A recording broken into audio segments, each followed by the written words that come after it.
J'avais envie de parler de quelque chose dont je ne parle pas beaucoup, c'est par rapport à la prière et par rapport à la religion. Bienvenue dans ce live numéro 19 de mon défi de 365 jours de live. Je suis en train de lire un livre en ce moment qui est sur le subconscient. Et au fur et à mesure que je parcours ce livre, ça m'a ramené à des années en arrière quant au fait que j'étais très chanceuse quand j'étais jeune, que j'obtenais toujours ce que je voulais. Et à partir du moment où je suis allée avec mon chéri, ça s'est comme arrêté. C'est pas mon chéri qui a provoqué ça, c'est juste le fait que ce qui s'est passé, ce que je comprends de plus en plus en fait, c'est que quand j'étais jeune, je priais beaucoup. Je suis issue d'une famille catholique, j'ai suivi le catéchisme, j'ai enseigné le catéchisme à mes enfants pendant 7 ans. Et après, je me suis un peu détachée de ça parce que il y a des choses qui me convenaient pas par rapport à la religion en elle-même. Ce sont les personnes, comme en politique en fait, il y a des extrêmes. Des personnes qui veulent faire quelque chose à la lettre et ils veulent être comme ceci, comme cela, puis finalement c'est eux qui se comportent le moins bien. Et ça a commencé à m'exaspérer.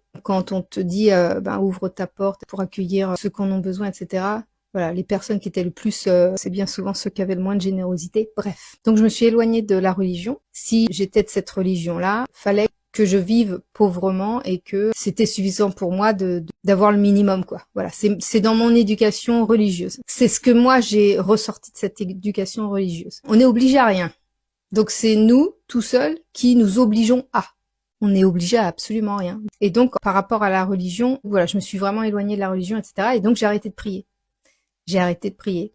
Et j'avais vraiment perdu ce lien-là qu'on a avec notre subconscient. Parce qu'en fait, ce que je pense, c'est que le fait de croire en Dieu, de croire en l'univers, c'est faire fonctionner son subconscient. Elle est là la clé. C'est de réussir à faire fonctionner son subconscient, de réussir à s'en servir pour notre bénéfice. Du coup, je suis en train de me dire, est-ce que je vais pas recommencer à prier dans le sens où je suis toujours croyante, mais que je m'étais tellement bloquée par rapport à certaines choses qui me sont arrivées, qu'en fait j'ai un peu tout mélangé et je me suis dit si je revenais à la racine en fait, en quoi je croyais, sans tenir compte de mon éducation, juste moi à l'époque, ça m'aidait énormément pour prendre des décisions, ça m'aidait énormément pour faire les bons choix, parce que ça m'apaisait énormément de prier, pour vraiment demander à mon subconscient de me diriger, avoir un fil conducteur pour me dire apporte-moi la solution pour atteindre cet objectif-là, bah tu vois, ça je l'avais plus. Et donc je recommence à le redécouvrir. Du coup, j'ai joué à quelque chose aujourd'hui, je t'invite à jouer à ça aussi. Je vais demander à mon subconscient de me trouver la solution. J'ai demandé à mon subconscient, j'ai dit ok, là je vais faire une sieste, je me détends. Je dis après ma sieste, tu vas m'avoir donné la solution. Je retrouve le badge, le subconscient, il a un pouvoir. Alors je vais continuer de m'entraîner, je t'invite à t'entraîner aussi.